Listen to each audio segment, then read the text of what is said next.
Dictation start होगी 5 second बाद। Yes, corona के मामले घटकर अब कम हो चले हैं स्टॉप। उपचाराधीन मामलों में भी बढ़ोतरी है स्टॉप। 13 अगस्त को 3,87,673 उपचाराधीन मरीज थे, जो 22 अगस्त तक घटकर 3,33,924 तक आ गए थे स्टॉप। इन 10 दिनों का यह रुझान इस बात का संकेत है कि अगर सब कुछ ठीक रहा तो हम जल्दी ही संक्रमण के खतरे से बाहर आ सकते हैं स्टॉप। लेकिन मुश्किल यह है कि जब प्रतिदिन के आंकड़ों में उतार चढ़ाव होता है तो लगता है कि खतरा अभी टला नहीं है स्टॉप। ऐसे में हम कह सकते हैं कि महामारी अभी गई नहीं, सिर्फ तीव्रता में कमी आई है स्टॉप। इसी महीने रोजाना संक्रमण आंकड़ा 30,000 के ऊपर भी निकल चुका है स्टॉप। ऐसा इसलिए भी है कि केरल जैसे कुछ राज्यों में स्थिति बेकाबू तो नहीं है, पर खतरे से बाहर भी नहीं कही जा सकती स्टॉप। इसलिए कोरोना को लेकर अभी भी सतर्कता की बेहद ज़रूरत है स्टॉप।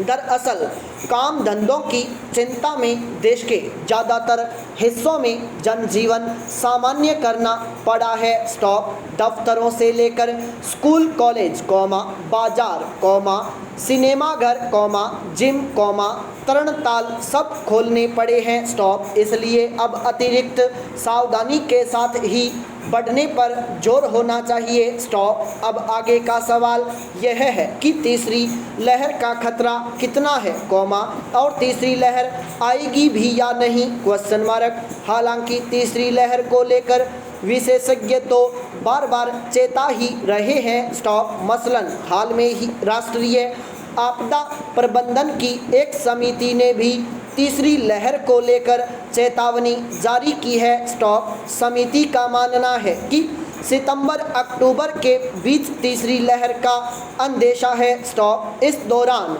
संक्रमण के रोजाना मामले 3 लाख से भी ऊपर निकल सकते हैं स्टॉप। यह खतरा इस पर भी निर्भर करेगा कि विषाणु का कौन सा और कितना खतरनाक स्वरूप लोगों को अपना शिकार बनाता है स्टॉप। गौरतलब है कि दूसरी लहर में डेल्टा स्वरूप ने कहर बरपाया स्टॉप। मुश्किल तो अब यह है कि हाल में संक्रमण के मामलों में तेजी उन राज्यों में देखने को मिली है जहां मई में दूसरी लहर के दौरान संक्रमण बहुत ज़्यादा नहीं फैला था स्टॉप।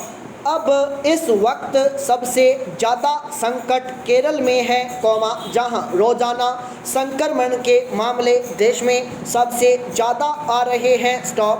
दूसरे नंबर पर महाराष्ट्र है स्टॉप, जबकि कोरोना से मौतों के मामले में महाराष्ट्र पहले नंबर पर और केरल दूसरे पर है स्टॉप।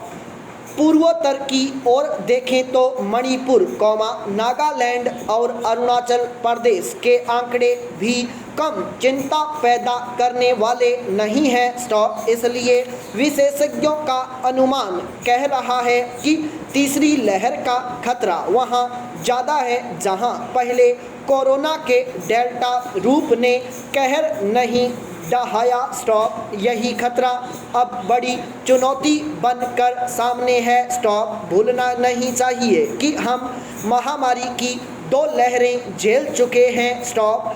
दूसरी लहर में संक्रमण और मौतों के आंकड़े ने भारत को दुनिया के पहले 2 देशों में खड़ा कर दिया था स्टॉप। इसलिए अगर तीसरी लहर में हालात बेकाबू होते हैं तो यह कहकर नहीं बचा सकेगा कि हमें हालात से निपटने का अंदाज़ा नहीं था स्टॉप।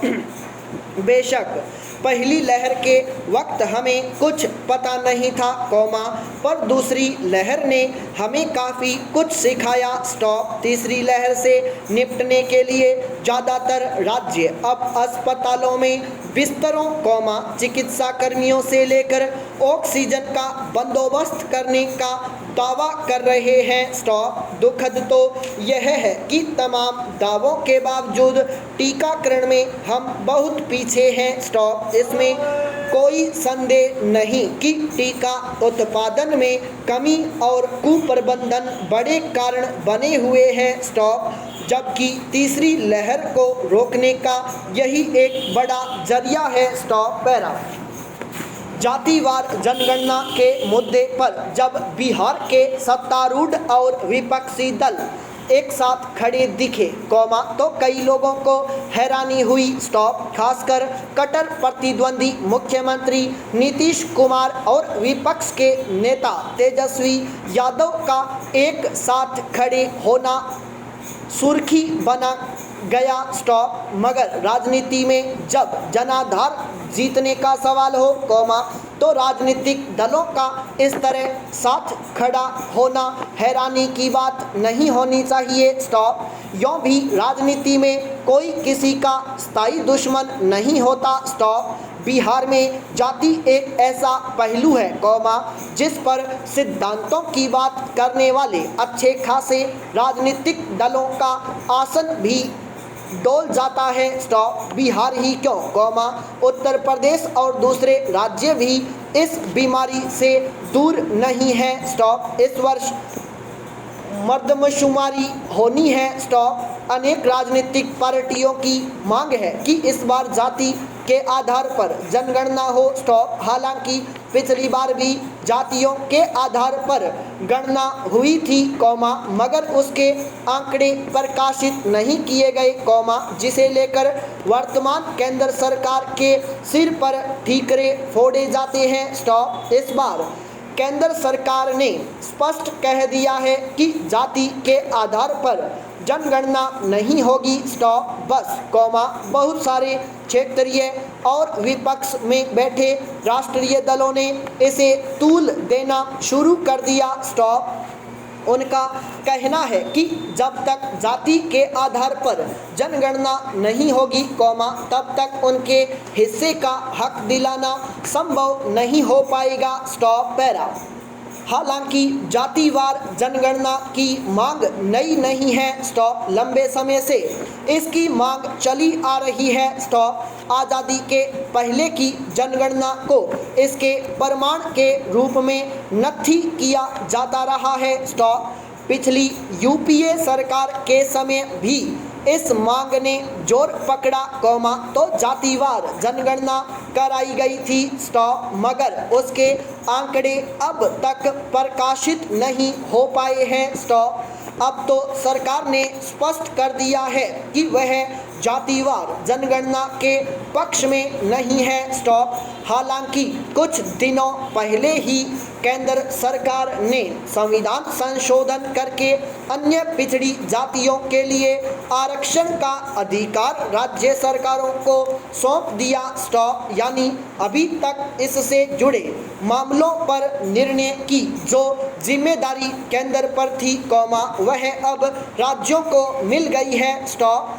केंद्र अब इस झगड़े से मुक्त है। स्टॉप। मगर वही केंद्र सरकार जातिवाद जनगणना के खिलाफ क्यों है, यह उसने तार्किक ढंग से स्पष्ट नहीं किया है। स्टॉप। क्योंकि मर्दमशुमारी केंद्र सरकार की देखरेख में होनी है, इसलिए स्वाभाविक ही इसके लिए उस पर दबाव बन रहे हैं। स्टॉप। पैरा।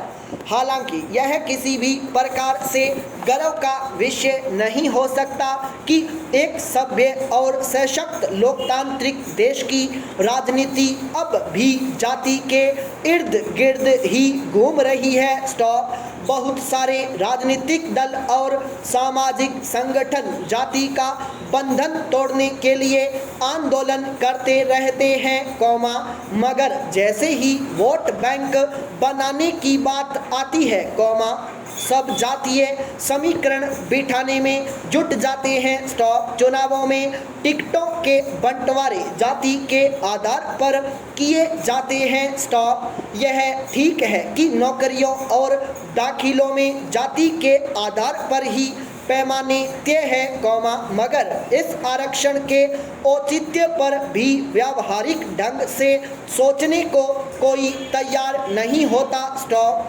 दरअसल, ज़्यादातर क्षेत्रीय दलों का अस्तित्व जाति के आधार पर ही बना और बचा हुआ है, इसलिए वे किसी भी रूप में इस जाल को तोड़ना नहीं चाहते। स्टॉप। यहाँ तक कि राष्ट्रीय दल भी इसके खिलाफ जाकर कोई जोखिम मोल लेने को तैयार नहीं। स्टॉप। ऐसे में जाति की जकड़बंदी हमारे देश से निकट भविष्य में खत्म होती नजर नहीं आती। संपूर्ण विराम।